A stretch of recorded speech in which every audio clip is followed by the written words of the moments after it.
Нападение на Зеленского. Кто обвинил Киев в коррупции и считает президента Украины полудиктатором? Трамп меняет план. Выгодно ли это России и Путину? Почему Ташкент и Москва хранят тайну о деталях пятилетнего военного сотрудничества? Есть ли опасность для узбекистанцев? Также смотрите выпуски о том, как премьер Армении послал Лукашенко и что известно о новом соглашении между Узбекистаном и Кыргызстаном. Всем привет! Время Прядко. Коротко, четко и по делу о главных событиях дня. Все, что нужно знать, вы узнаете от меня. Буду благодарен за подписку, комментарии и репосты. Также под каждым видео жду ваших ответов на мои вопросы. Что ж, время начать.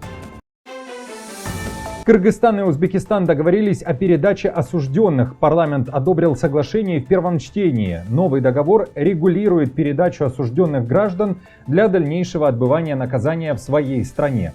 И согласно этому соглашению, лица, отбывающие наказание в чужом государстве, смогут быть переданы на родину для дальнейшего содержания уже под стражей там.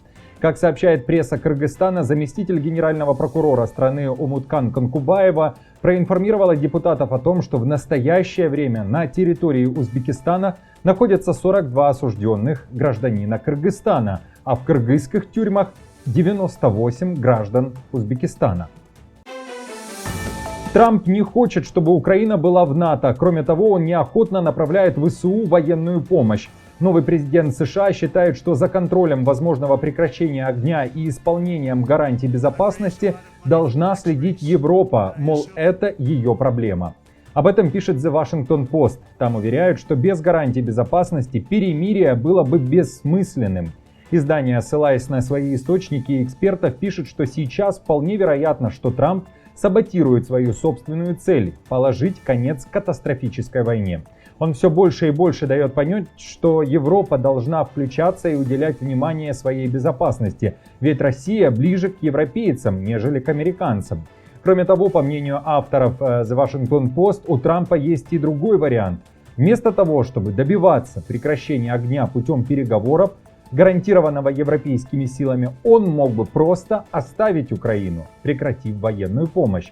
Но есть несколько «но». Итак, сценарий, при котором Трамп отказывается помогать Украине, может превратить ее в Афганистан, увеличив масштабы резни, хаоса и потока беженцев. Это стало бы сигналом Китаю и другим противникам, что Вашингтон слаб.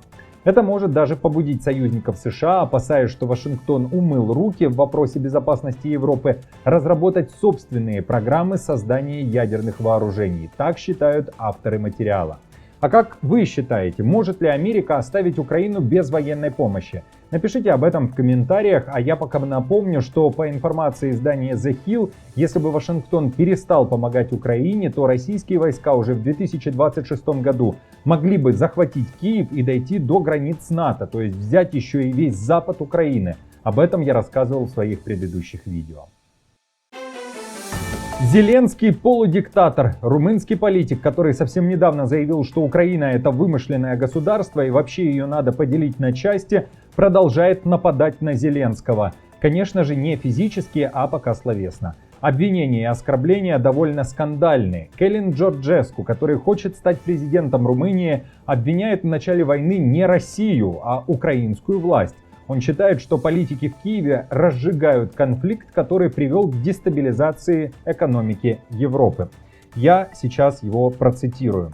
«Я испытываю всю эмпатию и уважение к украинскому народу. Мы открыли свои границы и двери наших домов для наших соседей. Но у меня есть проблема с коррупцией и фальшивой позицией политиков, в том числе и в Киеве. Да, это правда. Я хотел бы спросить Министерство иностранных дел Украины, сколько случаев масштабной коррупции произошло в Украине с начала войны? Сколько европейских денег было украдено политиками через европейскую, а значит и румынскую помощь Украине?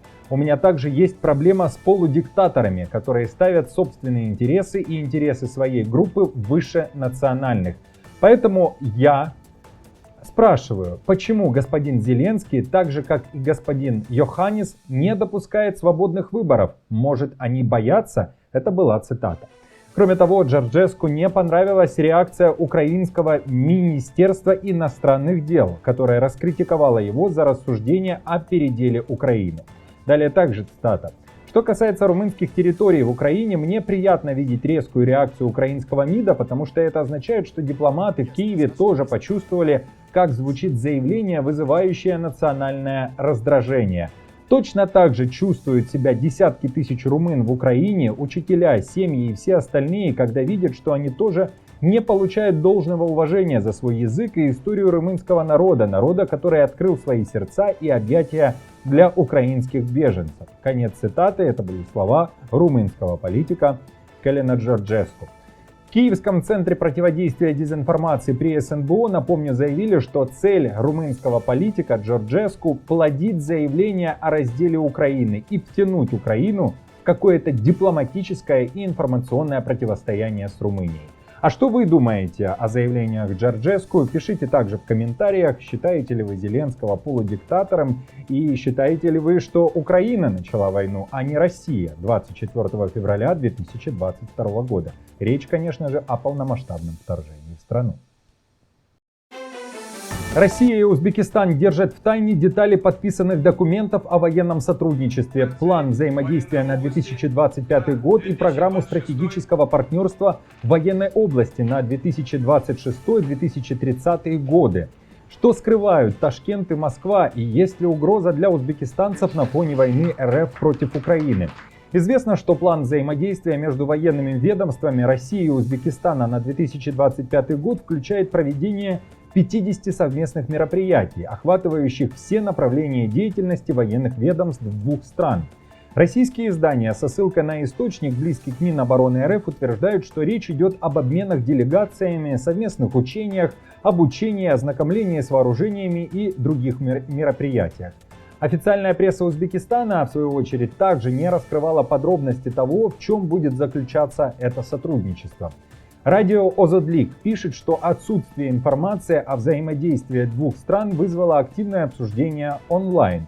Например, бывший узбекистанский дипломат и независимый журналист Алишер Таксанов в интервью радио Озодлик говорит, что расширение сотрудничества в этой сфере не сулит Ташкенту больших выгод и даже наоборот. Российские военные технологии, по его словам, уступают западным аналогам по уровню инноваций, и сотрудничество с Москвой в этой сфере может привести к тому, что вооруженные силы Узбекистана окажутся неконкурентоспособными. Кроме того, Узбекистан может столкнуться с проблемой зависимости от российских поставок оружия, запчастей и обучения военных специалистов, отмечает этот эксперт. Издание также пишет, что в отличие от других стран Центральной Азии, например, Кыргызстана и Казахстана, которые неоднократно подписывали среднесрочные договоренности о военном сотрудничестве с Россией, Узбекистан предпочитает дистанцироваться от военно-политических и экономических межгосударственных блоков. Он не входит в такие региональные организации, как ОДКБ, это Организация договора о коллективной безопасности, и не входит в Евразийский экономический союз, в которых состоят Россия и некоторые другие страны Центральной Азии. Кроме того, напомню, что бывший дипломат Таксанов уверен, что Ташкенту все же следует задуматься о комплексе рисков, которые несет в нынешних условиях углубление военного сотрудничества с Россией. Среди них он называет вероятность введения вторичных санкций со стороны западных стран. А что думаете вы о таком сотрудничестве? Пишите также свои мысли под этим видео, очень интересно прочесть. И как вы оцениваете то, что Узбекистан действительно не является членом ни ОДКБ, ни ЕС? Пашинян отвечает Лукашенко молчанием. Премьер-министр Армении решил просто проигнорировать скандальные заявления Лукашенко, которые он сделал 26 января. В частности, тогда непризнанный политик, легитимность которого, кстати, Армения и не признала, заявил, что Пашинян может уничтожить Армению из-за того, что поддерживает связи с Европейским Союзом. А еще, по мнению Минска, президент Азербайджана Ильхам Алиев якобы не хотел воевать с Арменией, поэтому, как считает Лукашенко, во всем виноват Пашинян. В Ереване на эти заявления ответили так, я цитирую. «Мой диалог с Лукашенко закончен, мне больше не о чем с ним спорить». Это слова Пашиняна. Пашинян, кстати, ранее говорил, что никогда не приедет в Беларусь, пока там правит Лукашенко.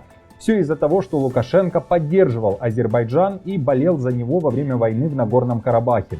Армения, кстати, готова согласиться на распуск Минской группы Организации по безопасности и сотрудничеству в Европе по урегулированию в Нагорном Карабахе, если Азербайджан заявит об отсутствии претензий. Благодарю за просмотр, лайк и ответы на мои вопросы. Если вы досмотрели до этого момента, говорю вам большое спасибо и прошу подписаться, чтобы всегда быть в курсе важных новостей. Подписка важна и для меня, и для продвижения видео. А если вам нравится мой контент и вы хотите поддержать канал, вы можете оформить спонсорство или нажать на кнопку «Спасибо» под нашим роликом. Это очень помогает в развитии проекта. Ваша поддержка делает возможным выпуск новых видео. До встречи!